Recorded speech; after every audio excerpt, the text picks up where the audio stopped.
On the Level podcast, your Masonic podcast. Join the hosts Billy McIntyre and Sam Earl Sedgey as they delve into the world of Freemasonry.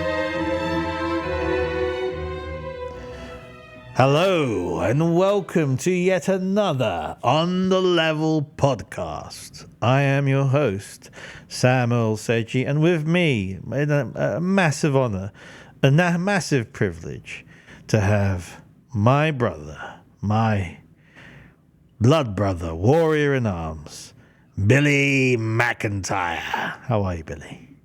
I'm wonderful. It's time for another episode, and we're ready to roll. We are ready to. This is a very special episode. So we've been very blessed, and these shows have been very organic.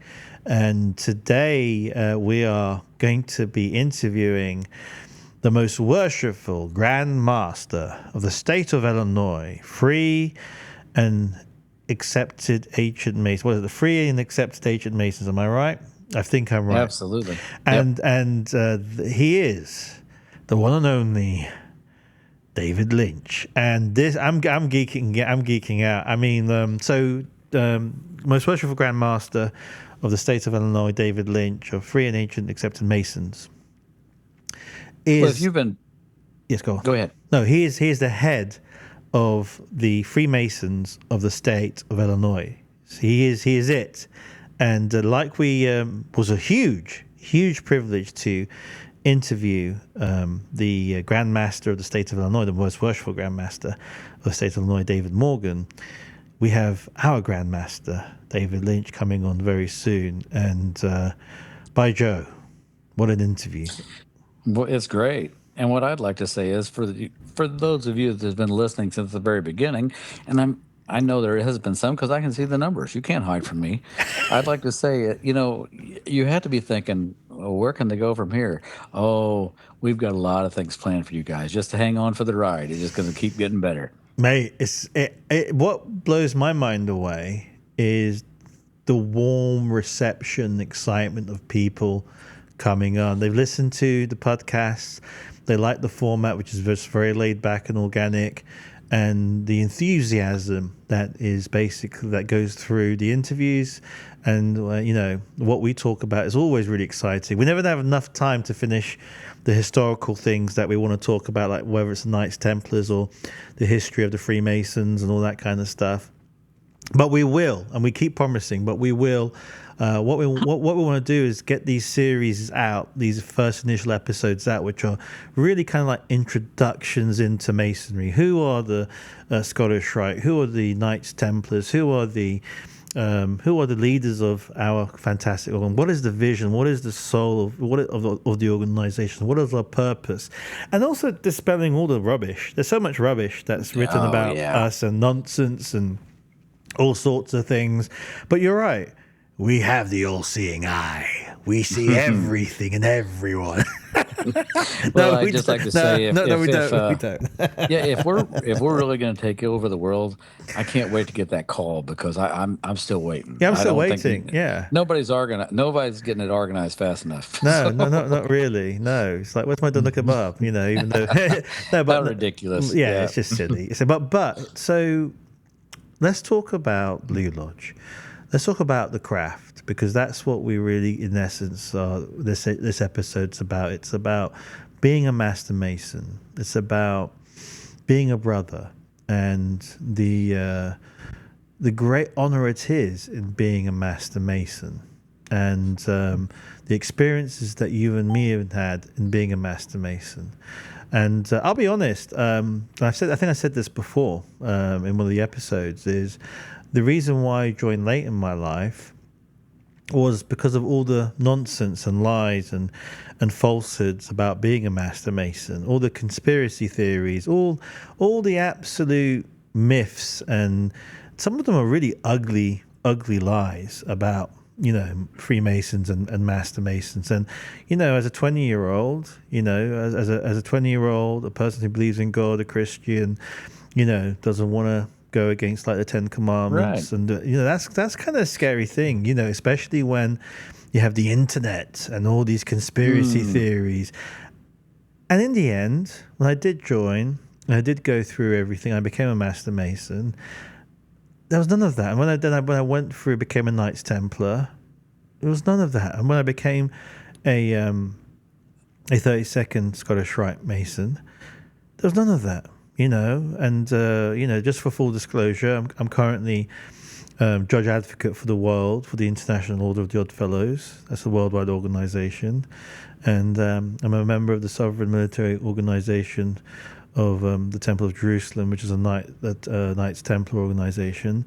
And there's none of that nonsense. And all of these things have been false propagandas from organisations that are just fearful of people joining Freemasonry and becoming enlightened and being able to do good within their society without being trapped into, the whims of power, politics, and the struggles you have in the real world. And some of it can be very dirty and malicious.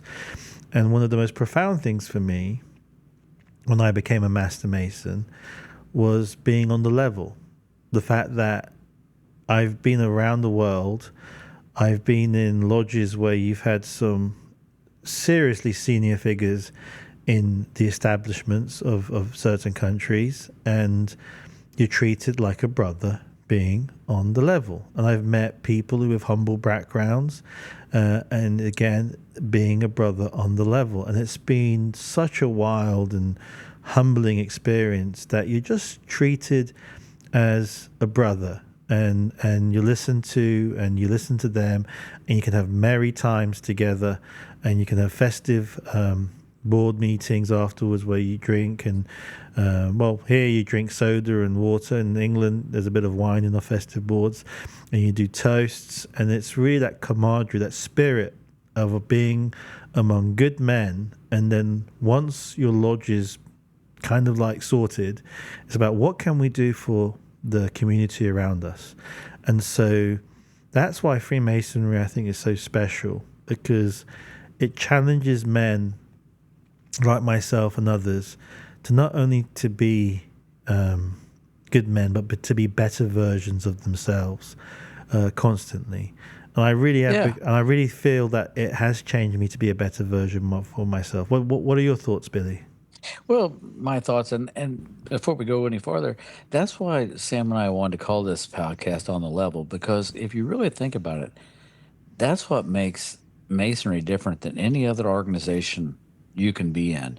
And you can look around, and there's always a guy in charge, and there's still a guy in charge of Masonry. I don't mean that there's nobody in charge, but I mean, when it comes down to it, we're all equal. Everyone is on the level, if you will, but equal with each other. I don't care if that's the King of England. If you're a third degree Master Mason, you are equal with him in Masonry.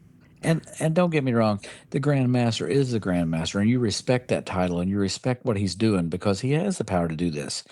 But truthfully, there's nothing higher than the third degree Mason. Now, what was so radical about Freemasonry, and what was so threatening about Freemasonry against the natural order of the establishment in feudal society and in the Renaissance period, and with societies that were autocratic? You have to understand, and these are for later podcasts when I explain the tradition of Freemasonry through Templarism and the Knights Templar. You have to remember that the Knights Templar had a system in their commanderies or the priories where they would elect a brother to be the commander of the priory. They would elect the Grand Master. So what are we talking about? We're talking about elections of officers. This is going, if you go back even 150 years, 200 years, 300 years, 400 years, 500, some people say Masonry started in 1717. We have evidence, and I have evidence of actual historical facts that you can go to certain places now with the actual evidence that Freemasonry has been with us for a lot longer than that. But it has been underground for a reason. Because you imagine in the Middle Ages or in the Renaissance period, actually being a brother and then an equal amongst your men, and then you're voted to be an officer of your lodge to represent your members, but to become a leader of your lodge, and it's elected.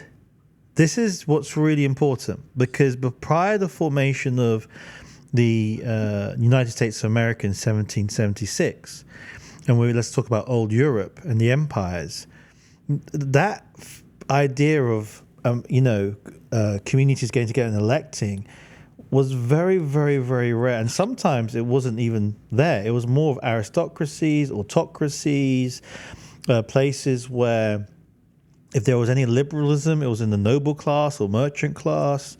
Men themselves in England only recently had the right to vote for the past several hundred years.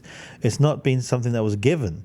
And then the right for women to vote. It was mainly the gentry and the landed class that could vote. People with wealth and power.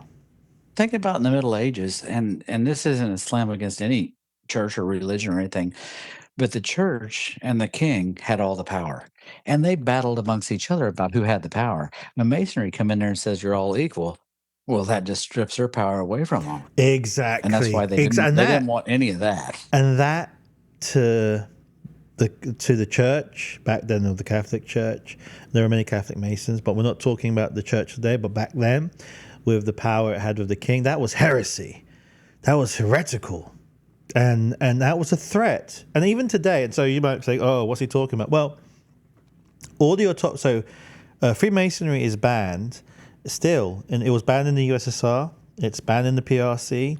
It's banned in most countries in the Middle East, which are autocratic states. It's banned in nearly every autocratic state. Freemasonry is banned. In nearly every open society where there are free and fair elections, Freemasonry is around. And so I know you could go back to the ancients and talk about Rome and the Greeks and elections and the Republic, which survived for a bit, and then it turned into the emperors, and the Greeks when it happened. But again, they had a different version. So then you have like the USA, which became the emblem of a republic, and it became a republic with institutions, and you had the vote and here and there. So what's really interesting to me is the influence of Freemasonry. As we know, a lot of the founding fathers were Freemasons. My point is that today, even us as Freemasons and even as us as people and citizens, whether you're a man or a woman, we take these things for granted. We take that we're in an age where we have the ability to elect our leaders and have a voice. We take for granted the fact that we can organize and go out and fight for a worthy cause. This was not part of human history for hundreds and even thousands of years. There normally was a dictator, a warlord, and by the way, warlords do exist today in certain parts of the world. And so we take our vote for granted, For example, there is no vote in the PRC. The PRC don't get to vote. Yeah. Well, look at how the United States was set up, and you got to think a lot of these members, some we know for sure, and some we don't know for sure, were Freemasons. But I want you to look how everything's written up, that anybody can be the president of the United States as long as they, there is some guidelines, but anybody can aspire to be that person, and that's almost like an on the level thing there too. And I'm not saying that that's the case, but it's very odd that all of our principles here in the United States, especially way back when, has something to do with that. I mean, and if you think about that, that really that's some deep dive that we need to do at some point. Oh yeah, I mean, because that's very interesting. Even with the three pillars of power in America, you got the judiciary, you got the presidency, and then you got the House.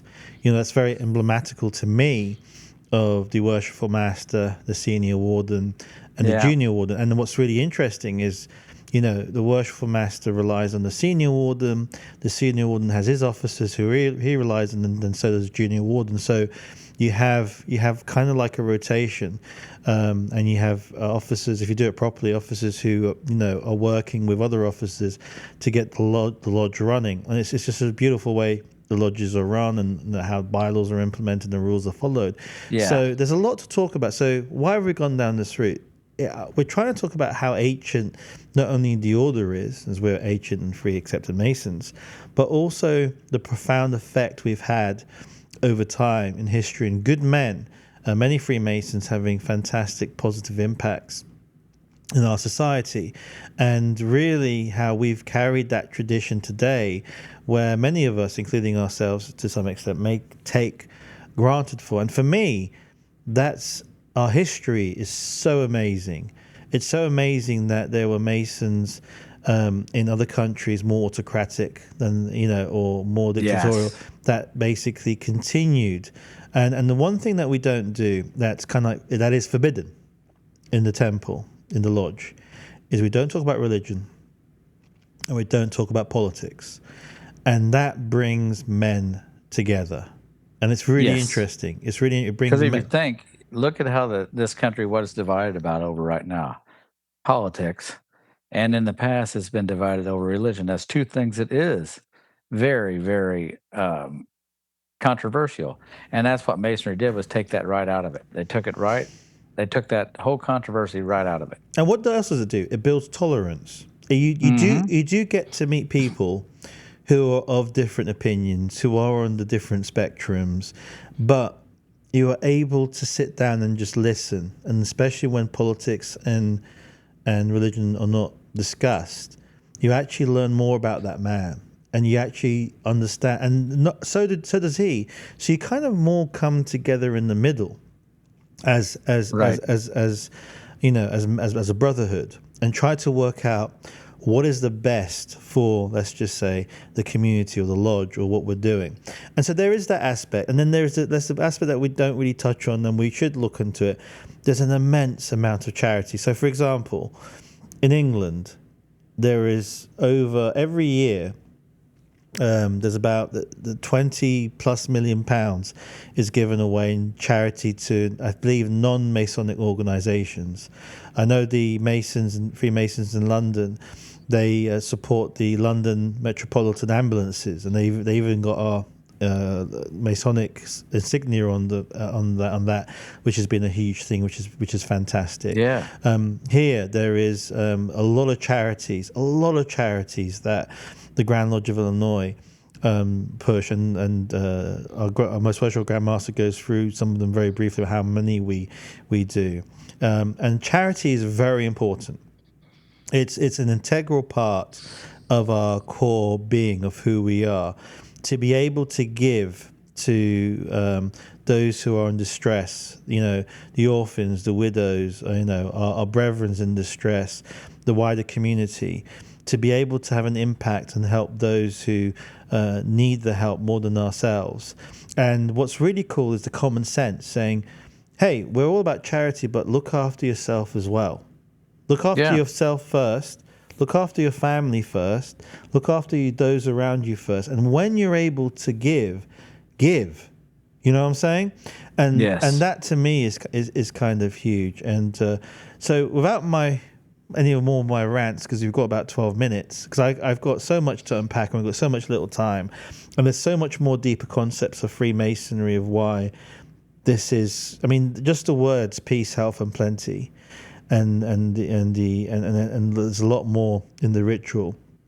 It's so important, and it makes you focus on the right things. And one thing that I've learned in my life, because I'm the kind of guy that is, I go on, I've got a mission, and I want to charge that hill, and I want Yeah. to slay all the monsters, and I'm ready to go 1,000 miles per hour.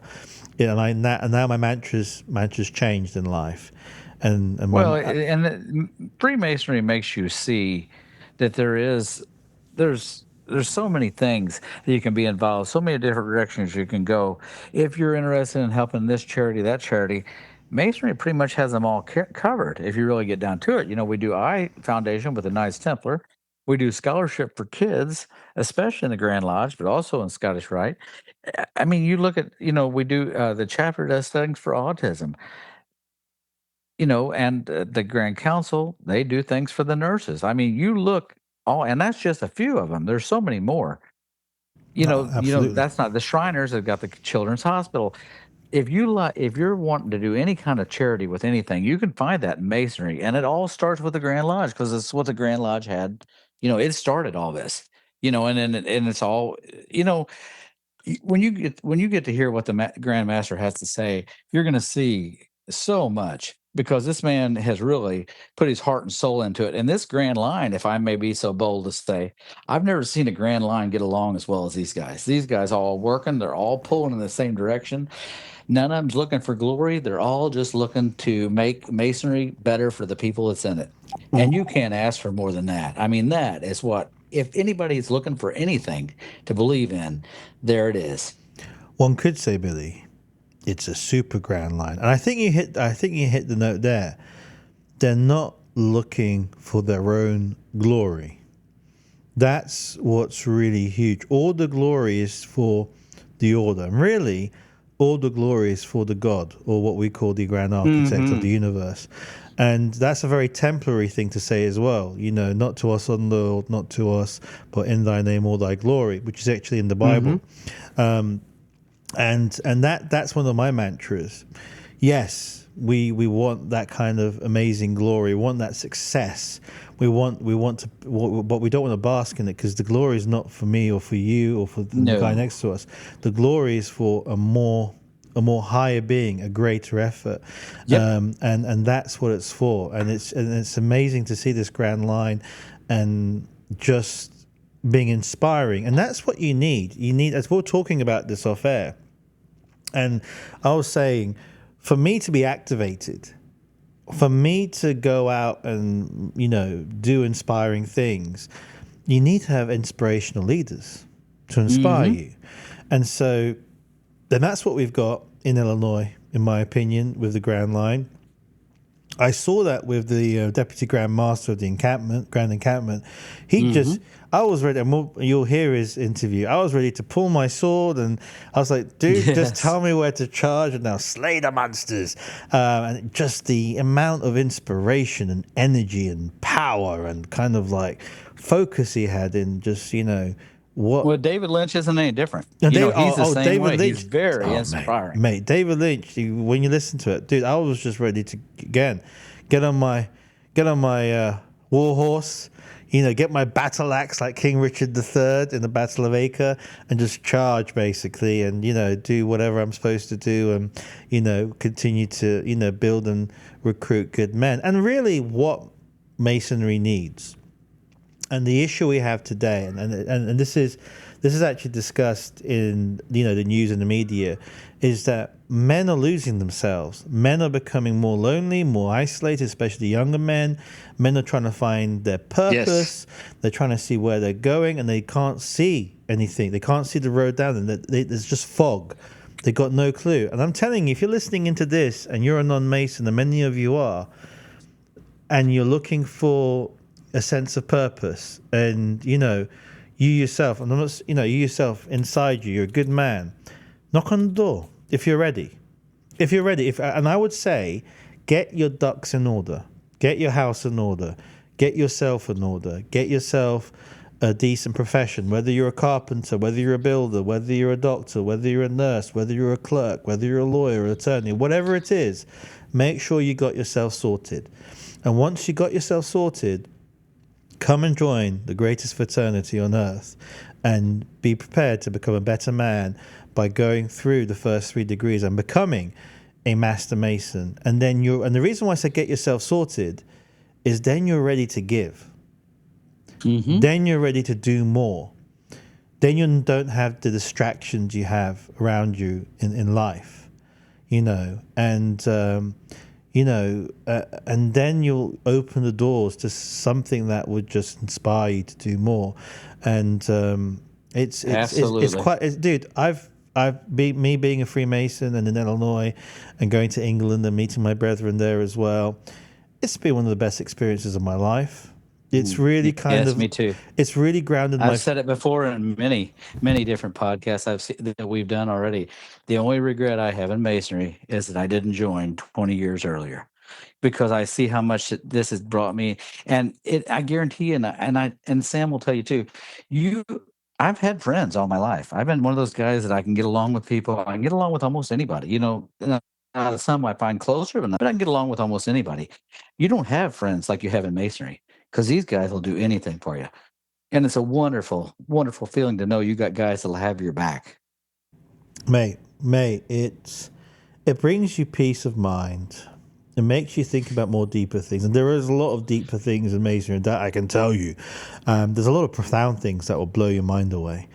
Really will blow your mind away, and it's kind of like a start of your journey to what I believe is true enlightenment. And as a historian, oh my God, there's so much history.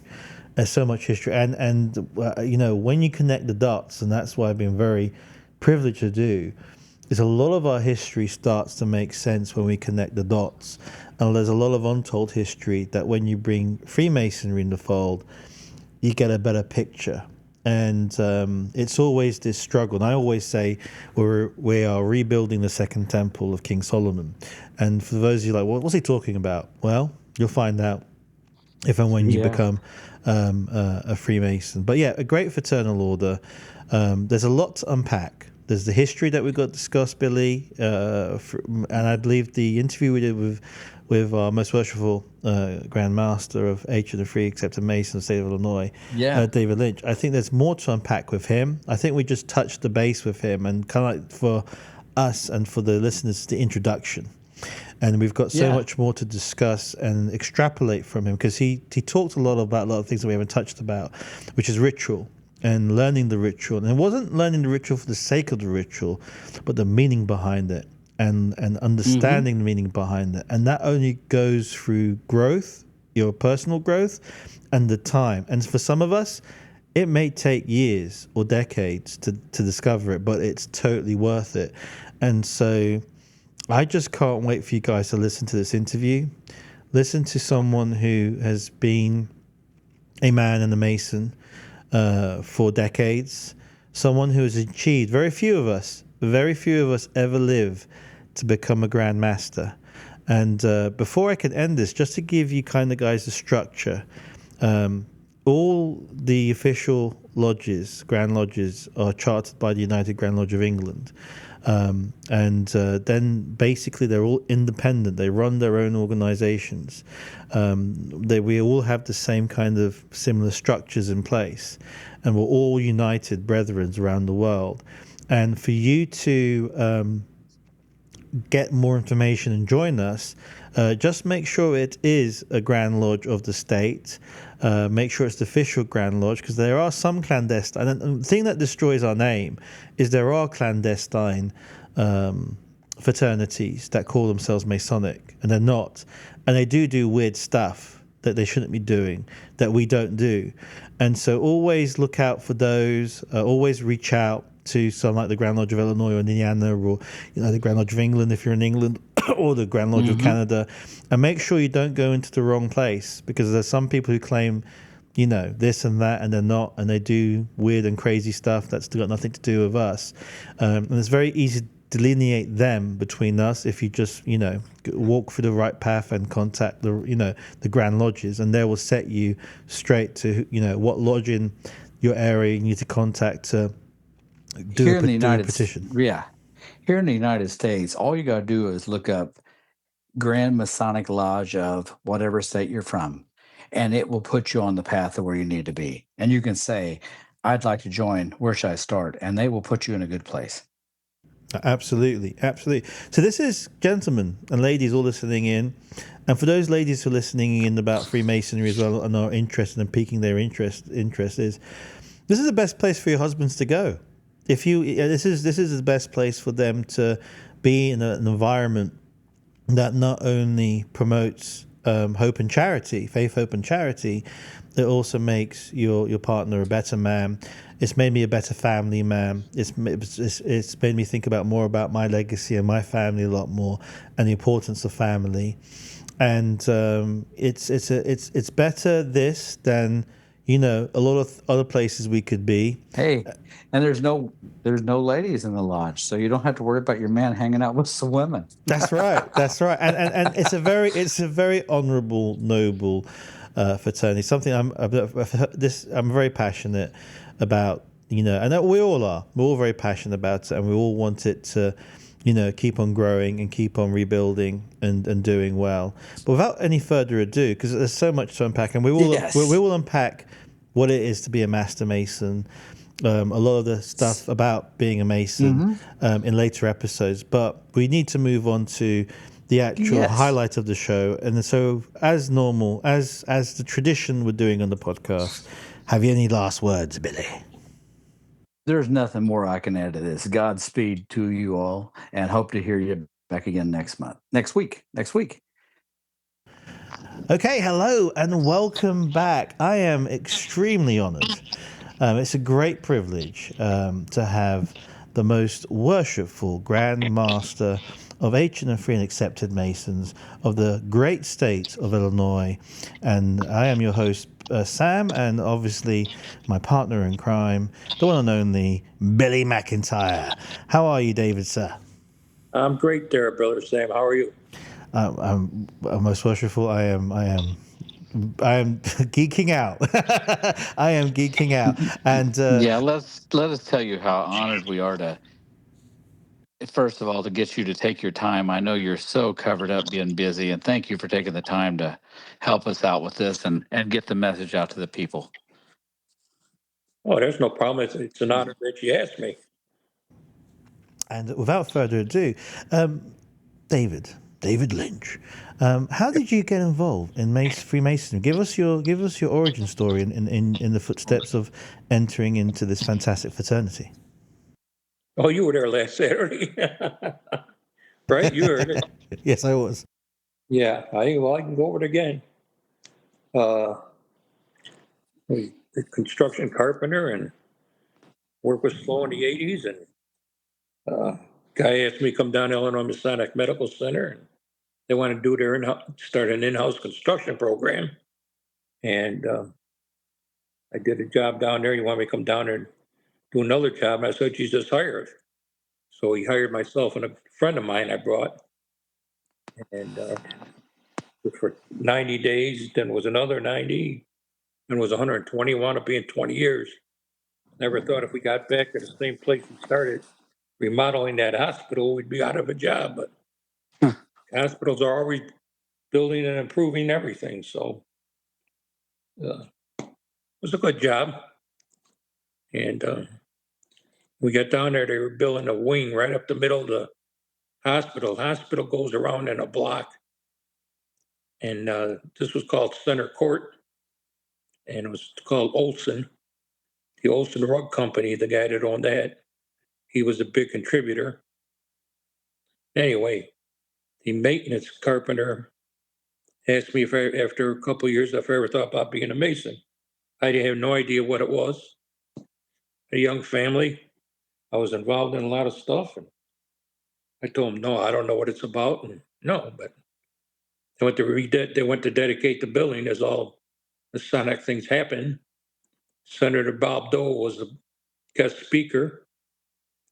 And this maintenance carpenter asked me if I'd come down and work that Saturday in case they needed a carpenter, which should have been the maintenance people and not me, but getting time and a half, oh yeah, I grab it. Oh, I knew what the Shriners were and what the Shriners hospitals were, so I wanted to get involved in that. And I asked the Shriner, hey, how do I get involved in being a Shriner? He looked at me, he said, you got to become a Mason first. So that was a Saturday, Monday morning, I was in that guy's office and talking to him. I told him I want to be a Mason, and that was that. It was in 1986. Wow. And give us what is the Grand Line? What's the purpose of the Grand Line? You've been on the line for quite a bit. What is their purpose, and how does that involve the organization? Okay, how can I say it?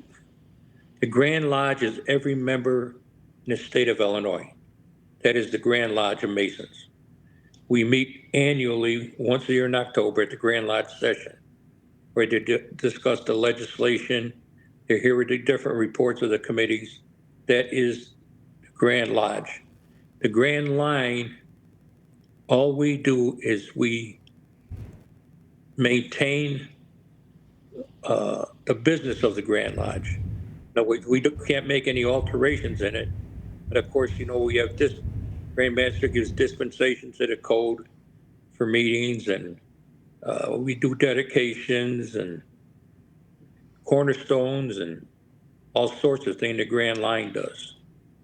But we're not allowed to change any of the amendments or any of the business of the Grand Lodge. We just govern what's already there. That's the Grand Line does that.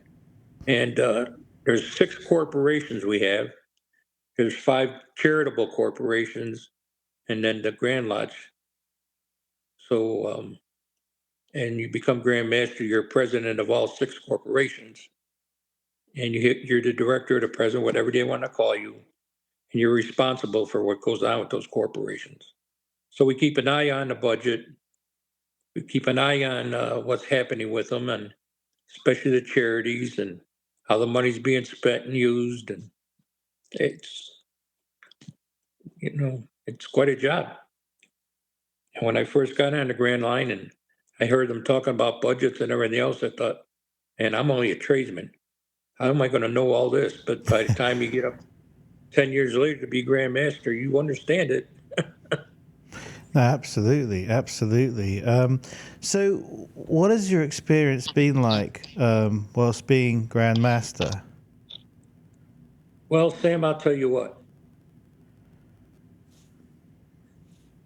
It's an honor. I'm the 102nd Grand Master of the Grand Lodge of Illinois. It's an experience I cannot really explain to people. It's an experience that I'll never forget, number one, journey alongside with my wife. She's enjoyed it. She goes everywhere she can with me, and I cannot prepare the people behind me for it, as the people in front of me could not prepare me. You don't know what to expect. When you go as master of a lodge, you have an idea of that lodge, Right. correct? Yes. And when you get you kind of what do I do and how am I going to run it? What's going to happen? Well, you go into as Grand Master, it's the same idea, only much on a bigger Sure. scale. Yeah, Well, because I don't think. you're Oh, I'm sorry. you're in charge of all the committees, and you're going up the Grand Line, and when there's a decision to be made, you look at the Grand Master, what are we going to do? He's got to make the decision. I think this is so good that you're on here because so many people, and I've talked to many of them, that they just don't understand what happens with the Grand Lodge. They don't understand. First of all, they have no clue. And you and I have talked. I'm in something that's like a tenth of what you are. Well, I just got out of being of a small Yorkite body. That, like I said, that isn't even a fifth of what you have to do. But I realized that I did a lot of traveling, and I can't even imagine the amount of miles you put on your vehicle every year. So, I mean, if you could kind of explain how much traveling you have to do to people, I think they would, it'd be a benefit for them to know. Yeah, yeah. Um, the Grand Lodge officers, ever since I've been in line, you don't travel as much in the beginning as you get higher up, and we always say we wonder how many miles we put on. You'll go through at least 2 cars. You'll buy at least 2 vehicles Oh, wow. going up the Grand Line. It's 10 years to get to be Grand Master, and 2 years after that. It's a 12-year commitment, and my philosophy going in as Grand Master was, I'm honored to be the Grand Master. I wouldn't be Grand Master if the Masons of Illinois didn't elect me. So if somebody, a youth group or a Masonic body, a lodge asks me if I'm available to do something or be there for them, and my calendar is open, I do it because it's an honor for me to be asked. So since last October, our last Grand Lot session, I've been keeping track of my mileage and where I've gone. My first year, I kind of kept where I went and put in my report. But this year, I'm adding the mileage. I'm up over 21,000 since Oh, last October. wow. I have no doubt of that. That's pretty epic. I And mean, that doesn't that probably doesn't count what you ride with other people, correct? Yeah, that's right. It doesn't count what I ride with somebody else. So that's amazing. It's And amazing. that January, we're gone a week. February, we're gone a week. And March, we're gone a week. So there's 3 weeks that, you know, you're not even in town. Mm-hmm. But, mate, I look forward tomorrow morning. I'm leaving at about 8 o'clock to go to Brookston, Indiana, to the DeMolay camp. I don't believe a Grand Master's been to the DeMolay camp. I don't know. I went to the Rainbow Girls camp a couple weeks ago, and the girls are so cute. They ask me questions, and even when we were having lunch, they would come up asking questions. I just love the kids' organizations. well, Oh yeah. well, talking about that really, really quick, I guess you're going to meet your counterpart, most worshipful Grand Master of the state of Indiana, David Morgan. We interviewed him, and he was actually a DeMolay boy in his youth. And what's remarkable for me as an observer as well is the immense amount of time, passion, commitment, and resource your Grand Line, the state of Illinois, does for the youth groups like DeMolay, Job's Daughters, Rainbows, and what was really impressive was the Scholastic Bowl and how many schools get involved in this teamwork, competitive scene where you ask these general questions and specific questions, and the winning team wins an award, and that happens every year, and that just blew me away. The amount of effort and time that's put together, and it's kind of like heralded by the Grand Line of Illinois, and I just thought that was phenomenal. So it's really, to me, just profound and interesting. And also, what's really inspiring is seeing what Billy is, what you are, what David is in Indiana, and all of these great leaders who do inspire people like myself and others to do more, be better, get involved, create that kind of excitement. And so, my question is what was your vision? What was your team's vision, the Grand Line's vision, in your tenure as Grandmaster? What did you really wanted to really kind of like push? I know there are there are things that are always we do every year, no matter who's in charge. But what was your personal goals as a Grandmaster? Well, I started off. I wish I would have thought about this when I first got in, but anyway, I started off years ago. We used to have lodge officers competitions, and it was a statewide event, and it ended in 2011. Um, and there were problems with it because the same lodges seemed to win. But I talked to one of my Grand Lodge excuse me, officers who was a past chairman of the board, and I told him when I was deputy Grand Master that I'd like to bring that back, but I'd like to bring it as an area competition instead of statewide. And we talked about it, and of course, Board of Grand Examiners, we brought it back. When I got in, I wanted people to learn ritual because I believe the number one job of a Mason is to make another Mason. Our ritual That's has right. been around hundreds of years, Mm-hmm. and in my feeling, we're losing it.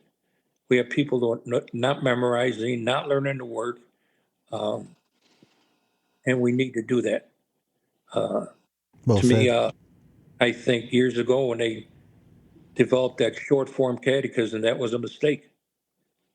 There's other jurisdictions that have had that short form catechism. I believe Kansas and Texas, a few others that have pulled it. They will not allow it anymore. They pulled it off. It's all long form. You learn the long form. Right. I learned long form mouth to ear because that little blue book was not came out in '86, and that's when I joined. And it really wasn't being bought. But I sat with that maintenance carpenter at lunch, and I got catechism out the ear.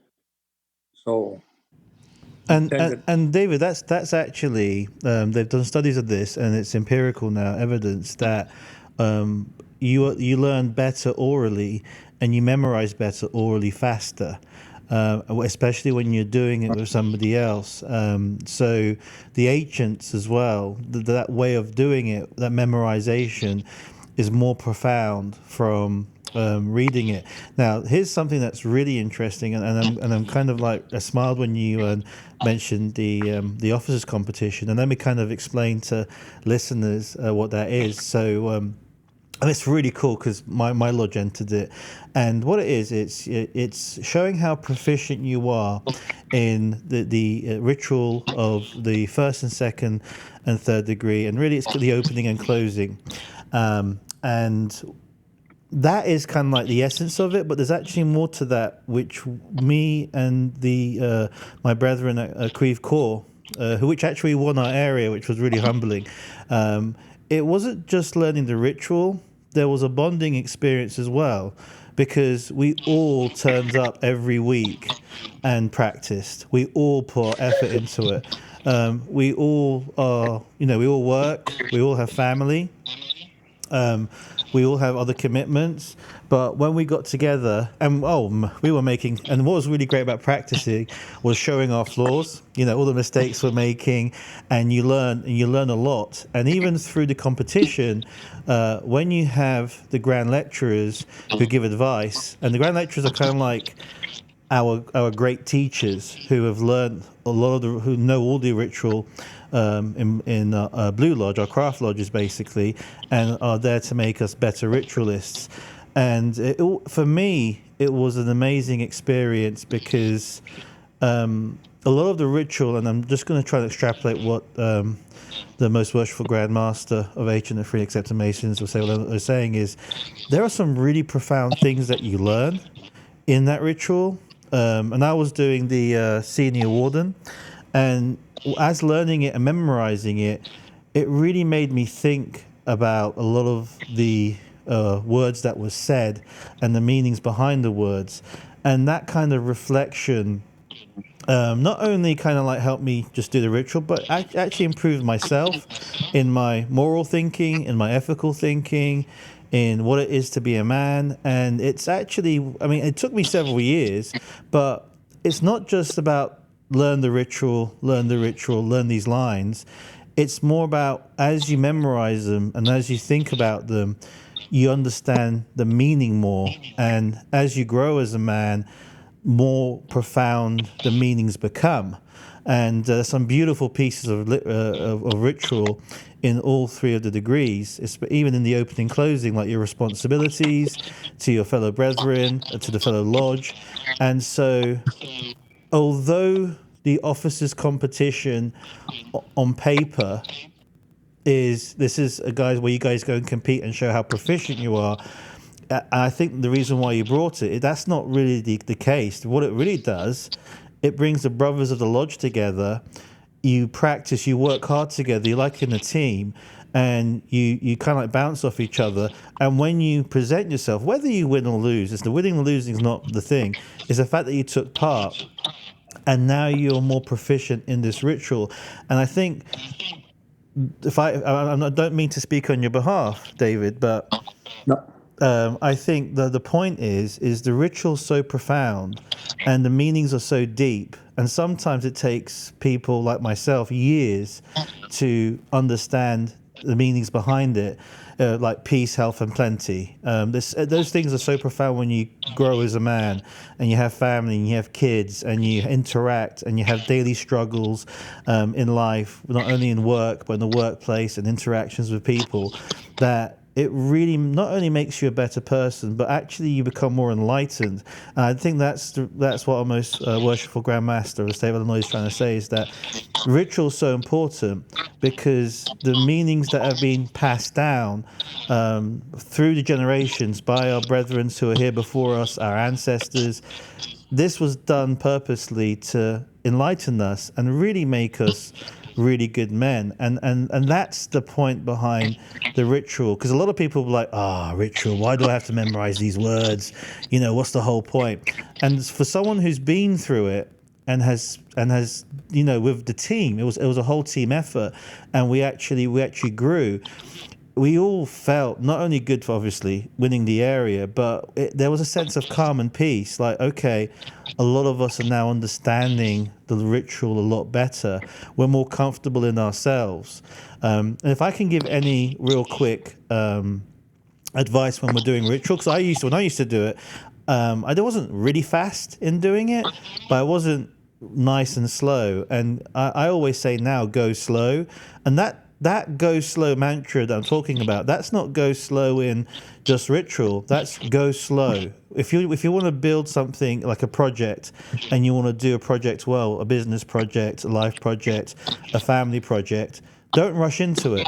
Go slow. Take your time, and you the boons of just going slow and being comfortable and relaxing and then doing it. It's not saying just be like a turtle and just take your time doing everything, but in the sense of go slow is think before you act. Move Right. at a pace that you're able to. I mean, what do you think about the thoughts I've just said? Am I touching something here, or am I just? Yeah, no, you're right. You don't learn to be a Mason just by going to lodge. I mean, you learn through the lectures and through the work. If you learn them and memorize, you start to think about what they're saying, and that's how there's your light. In every degree, you're going to learn something. When I first learned a funeral, there's a line in there that'll say, "We had light, we'll go on planet. Yet how seldom do we seriously consider our approaching end? Nobody ever does." Right. I mean, there's words that resonate in all of our ritual. Now, you were talking about the fellowship. Yeah. In 2007, 2006, my lodge did the competition, was conferring the first section of the first degree. We were so bad, we stunk. And I said, come on, guys, we can do this. So we practiced for the whole year. We won our district, won the Northeast area. And then we went to the Cal for state. We didn't take the state.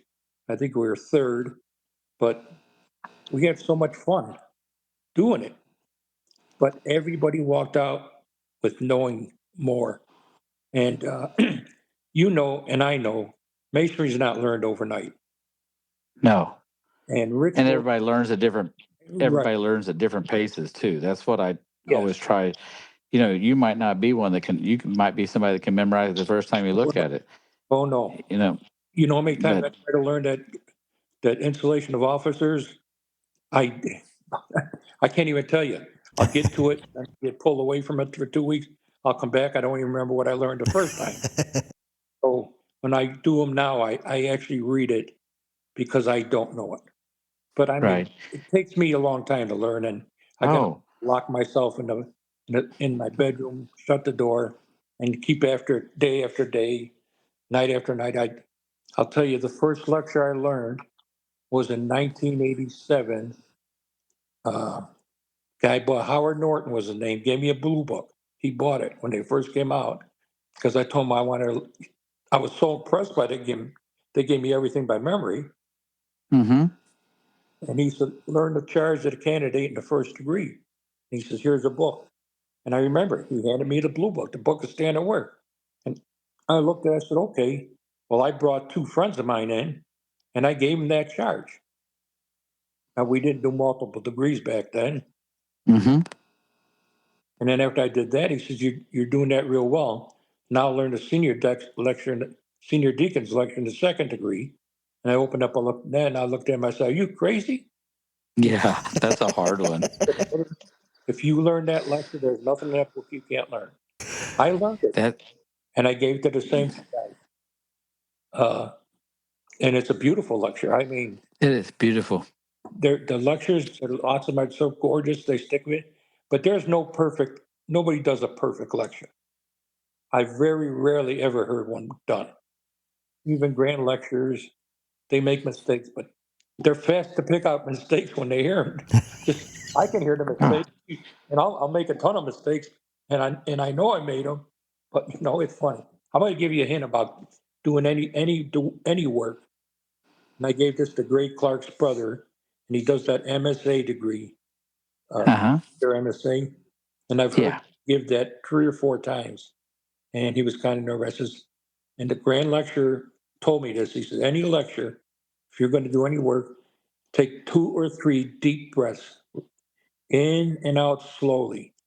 It relaxes you. It fills your brain with oxygen, and and then you give the lecture, and you'll do it better.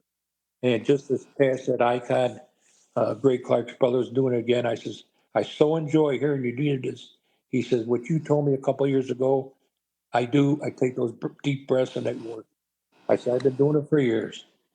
So, Yeah, everybody learns differently, and that's yeah. what, it's important for everybody. What I found that helps me memorize, not, I could memorize so much better 20 years ago. The older you get, seems like the harder it comes to you. Oh, But yeah. what I have to do is, especially when I'm by myself in the house, if I read it out loud and I can hear myself saying it at the same time I'm saying it, that helps me grasp it so much quicker. And Yeah. I mean, that might not help everybody, but it sure helps me. No, and other people told me, guys told me get a tape recorder and say it into a read it into a tape recorder so it's perfect and keep playing it back to yourself. Well, I tried that. This doesn't work for me. I have to just shut the door and concentrate on memorizing, and that's how I learn. So, And and the you're, re- I'll, I, and the reason for all of this really, and what's profound for me, is we're doing all of this ritual, a lot, the first 3 degrees, for the candidate. We're for the new entry, for the apprentice, the fellow craft, the new master mason, to build that man to become a better man, and the immense amount of work a collective does in a lodge, the group work that people do together, and at their homes. Like myself, when you're talking about being in your room, like myself, it sparks memories of just how I do. I mean, very similar to, I think a lot of us do that. We sit down and we just keep reading those lines continuously and get it into our heads. I like to be sometimes when I always trying to figure out, well, what were the originators of the ritual trying to say, and some of it is very solemn. So like with like the senior warden opening and closing all three, you do it very solemn, very respectfully, and some of it there is a bit of cinematics involved, depending on what part of the ritual is. If you want to come across the message, I think one of my favorite parts of ritual is the chaplain's ritual in the 2nd degree. Now, before I say this, I just want to say one thing. I've had the blessings, thanks to the state of Illinois, who issue me a letter of good standing to go to England and visit all these English Blue Lodges and other places around the world. I've travelled quite a bit and I've seen quite a bit. And Illinois ritual, and I've been to Texas. I've been to other places as well, and I'm sure David you have as well, and same with Billy. But Illinois ritual, I mean, I love the English ritual. Don't get me wrong, it's good. But the Illinois ritual is some of the most profound ritual. It is really ancient. It's kept really true to the original rituals that were done in place, and very little, nothing has really changed. And it derives from the Scottish, as in Scotland, the Scottish Freemasonry, a lot of it, because in Scotland they open a minimum of 10 times a month, so 10 times a year, over the course of one meeting a month, whilst in England it's 4 meetings a year. And so my preference as an Englishman is Illinois ritual. It's just really profound. It's kept a lot of the history, a lot of the meaning behind it, and just to extrapolate on what you said, it's more about conveying these important messages to the candidate, to your brethren, and then as a man, understanding them. And I always say to my friends who do join, or prospective candidates, or people who get really hungry for doing more, I always try to tell them that, masonry's for life. Once you're a master mason, it's for life. So, go. I'm not saying go slow in the sense of go like a turtle, but enjoy it. Enjoy your Blue Lodge. Enjoy going on the seats. Enjoy being part of something. There is no rush in jumping into 15 different things and overcommitting yourself. You are a master mason for life, and evolve and schedule it around your life. We say in masonry, God, family, business, and masonry. And don't burn yourself out, because some people do. Some people do come in and they're bright eyes and they want to do 101 things, and they kind of burn themselves out. And then just go slow and enjoy it. I mean, what are your thoughts on that, David? That's the same thing. Yeah, you're right. You're right. When I got in, the guy that got me in, he says, "You're going to wait some time before you join any independent body." That's my advice, and I did. I waited a couple of years, and he finally says, "I think maybe you're ready to join, Scottish Rite, because you had to be Scottish Rite or York Rite Mason to join the shrine." And that was what I wanted to join. And the funny thing about it, I don't really get involved in it because, I like I said, I've read the Bible. We may plan our course, but God plans our footsteps. Well said. Right. Involved in Blue Lodge when I was appointed a district deputy, and I just did whatever the Masonic fraternity asked me to do. But yes, it's it's a lifelong journey, And then you look at what amazes me, and I look at it, and we just got done with York, right? How many people do I know? How many Masons do I know are good friends of mine?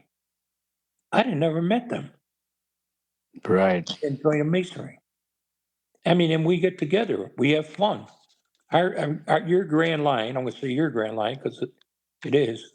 We have so much fun together when we're together, and I'm going to miss that in October when I'm out of that line. Just the I camaraderie of being with the other Grand Lodge officers. We become a family, and right. we're close, and we enjoy each other, and it's a lot of fun. Our ladies look forward to being with each other, them, and uh, it, Masonry has something to offer you, and I can't explain it to people. You have to find your niche and find it yourself. If I could touch on that just a second, because I'm just now, and it's coming. And I've had a good time with Sam and have gotten really close this year, and some of the other guys. But I told them it's not. They said, "Well, are you glad it's over?" And I said, "Well, I'm ready for the next guy to take over. I've enjoyed what I've done. There's been hiccups, and things that I wish I would have done different, but you can't change that. No, But I've got to know your Grand Line, the Grand Lodge of Illinois line, and you have got such a great line. And I don't think people understand how you guys genuinely love each other. And I sat there and watched you guys at the table laughing and just having a good time. You don't see that all over the place. You see this. Nobody wants to be around somebody stuffy, and when I think laughing and having fun is contagious. And, that's why I've always tried to, in my small little tenure, try to keep it, as light as I can. Yeah, I want people to do good work. Yeah, I don't want people to misbehave and cause hard feelings with others. But, if you can keep it light, if people have fun, they'll always come back. oh yeah, exactly. When I got in, you didn't approach a Grand Lodge officer. Oh, I believe that. Yeah, you just didn't go over and talk to them.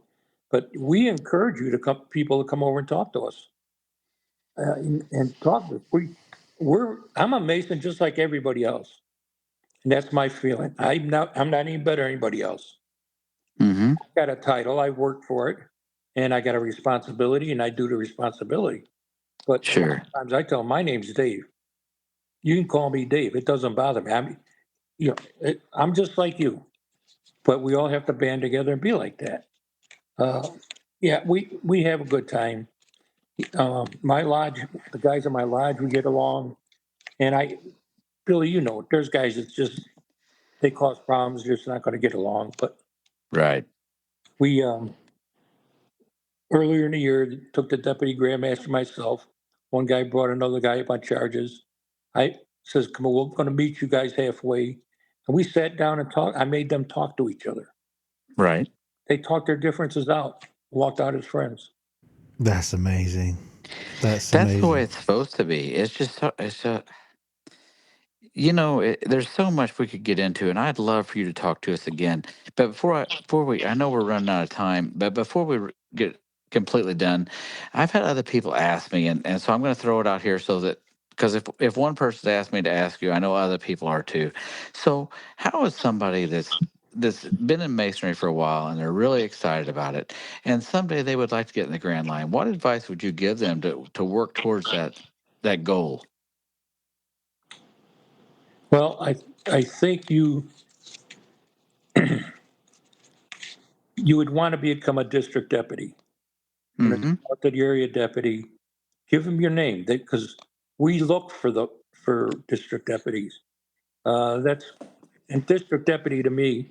We're going to. I wish I would have done this when I got in. We're having a whole new focus on district deputies coming up. We have a statewide meeting next month, but we're Awesome. meeting the 5 area deputies this Sunday, and our board meeting is Monday. But we're going to tell them what we expect of them. And our leadership is not us, the Grand Line. Our leadership is actually the district deputies. They're the ones Mm-hmm. down that trust. They're like the linemen of the football team. If they don't block and do their job, the quarterback can score the touchdown. So Well if they're said. not in their lodges working and helping lodges, and not just go visit that lodge once or twice a year. When I became district deputy in '95, prior to that, we saw district deputy twice. Twice, the last deputy we saw a little more often because he'd come if we did a degree, but normally you only saw him once or twice a year. When I It's a shame. in '95, I went to my lodges and they were asking me, "What are you doing here?" I says, "Well, I'm the deputy. I'm here to help you. If you need help, I'm here." And I help them with degrees. I help them do this. And within a year or so, every one of them made me an honorary member, which to me, I was honored. I didn't come Yeah. for that. I just came here because that's how I thought the job should be done. But Right. it's just So, we so, get so, so let me quickly just extrapolate all that for our listeners. So you have the lodges, and then we elect a leader amongst our brethren, which is the worshipful master, and then the district deputies. They are basically our brethren who yeah, come in and deputy support. master. Yes, yeah, the deputy master. They're the ones who basically support the lodges in that particular area. If there are any needs, they're our kind of link between us and the Grand Lodge and the Grand Line. If we want to go to somewhere else, or if we want to do a certain degree at a certain time, that's outside the parameters. We got to get the blessings and okay through the district deputy to the Grand Line, and a lot of them that I've met, some of them have just blown me away in not only how they come across, but also their passion. But I just want to touch on one thing that really kind of like was really inspiring what you said, and I just want to kind of extrapolate that for the listeners is what you were really talking about. The saying, "Come talk to us." Although I have my responsibilities, I am who I am. It's about, with no pun intended, it's about being on the level. And I think that's huge. I think that word that we use, be on the level and part upon the square, that to me is so profound. Especially as someone who's come from England, where we still have a bit of a class structure. You could be anyone, any profession, a CEO, a clerk, a builder, a contractor, a businessman, a teacher. But when you get to lodge, and when you meet your brethren, you're all on the level. You're all master masons, and the greatest privilege is being a master mason. Everything else is an honor, and to meet yourself and to meet Billy and the work Billy did last year and the work you've done for two years as Grandmaster and prior to that has, for me, has been really inspiring. But also to be able to meet you on the level and have a conversation that I may normally not have in the real world, and learn and grow, and both of us growing to meet each other. And it's that brotherly love, the institution where we've all been through the 3 degrees. We've all somehow, some way, have experienced something similar through our lodges, whether it's, and the most important thing I think you were saying before, I think, is peace and harmony is probably the most important thing. And how do we get from conflict to peace and harmony? How do we take our egos away and say, let's do this because this is the right way, not only for the lodge, but through the brethren. So I found what you just said very profound and also Yeah. very impactful. A lot of times I tell lodges, members of lodges, when you walk in that door, your attitude and your ego stay outside. You work for the good of this lodge, you work for the good of brother. You may not like Right. the brother sitting next to you, but he's your brother. Mm-hmm. Treat him like you want to be treated. And the Bible says it, treat him like you want to be treated. Treat him with respect. I told my lodge, I may offend you sometimes. Please be man enough and mason enough, come up and tell me I offended you because I didn't.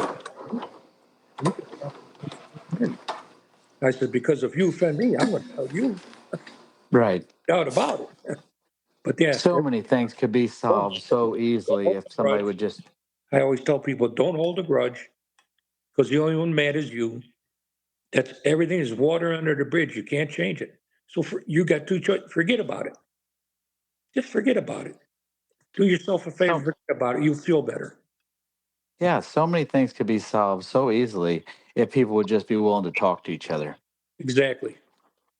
Exactly. And one more question, if I could, and we won't keep you all night because, like I said, I could talk to you all night. You're a fascinating man, and you've been through so much. But could, for the people that are thinking about being Masons, and that's important because we've had people that are on the fence about being Masons because they've heard stupid things on the internet and stuff. Tell the people, what would you, if you had a couple minutes to just meet a guy and tell him why they should be a Mason? Could you do that? Oh yeah. Well, first search your soul. Masonry is not a religion.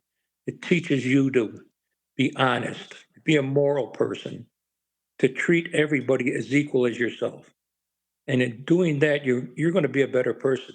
If you practice, if you learn the ritual, you read what it is, and that in turn, over years, actually changes you. It's just not a boys' club. It's not a club. It's really learning, and the camaraderie and the friends you make. It's like you go to church. You go to church for what reason? To be with other Christians and their strength. You gather faith and strength from other people with like thinking. Christians, when you get together, your faith gets stronger. Brethren, when they get together, your masonry gets stronger in you. And that's basically what I could tell you. You'll make friends you'll never ever think you meet. And the bonds and the camaraderie is a small part of it. And there's so many fingers and limbs on a tree of masonry to to spark your interest. Whatever you land in, and whatever body you land in, you're going to learn. You're going to learn. You're going to Well, learn to be a well person. said. Well said. This has been really good. Very informative. We're running a little bit out of time. Um, Most worshipful Grandmaster of the state of Illinois, of H&free Accepted Masons, David. It's been a great privilege and a great honor. Well, it's Can, been my honor, Sam and Bill. It's more my honor than yours. if I I appreciate feel there's so much to unpack and so much more to discuss. Can we have you back regardless? I know you're a busy man. Maybe after the grand sessions in October. If possible, it would be great to have you back and talk to you more and unpack more because there's so much to talk about the ritual. And you are right about the ritual.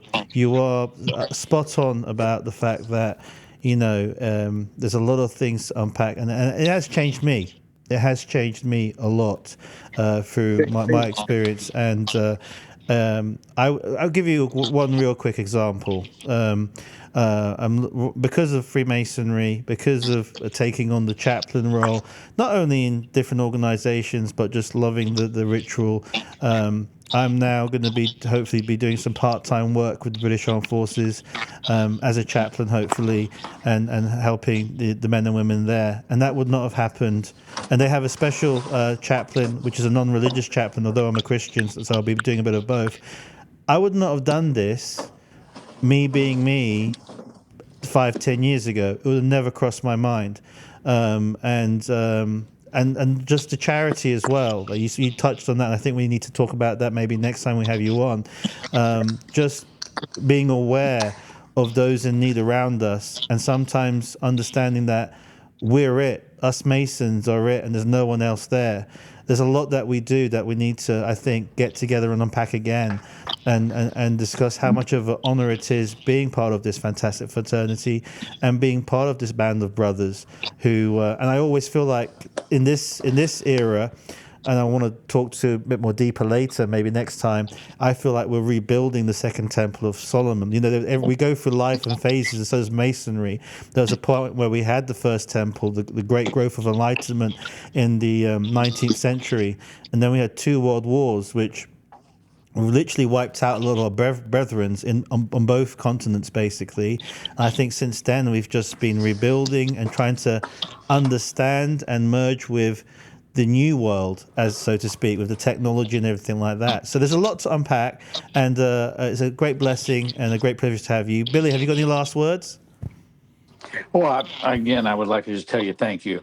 And, I hope that some of the people that hear this is the ones that need it, because, it resonates so true, what you said. And maybe it'll help somebody to decide that, I want to be a part of that organization. So I just tell you, thank you, Grandmaster, and Godspeed. And you've had a wonderful, wonderful tenure, because I've never heard anything but good about you. Well, I just got a second proof of the magazine coming out, and there are a couple little articles in there that are really good. So enjoy the magazine, guys. Thank you for listening to On the Level Podcast, your Masonic podcast. When you are ready, duly and truly prepared, you can always knock on the door.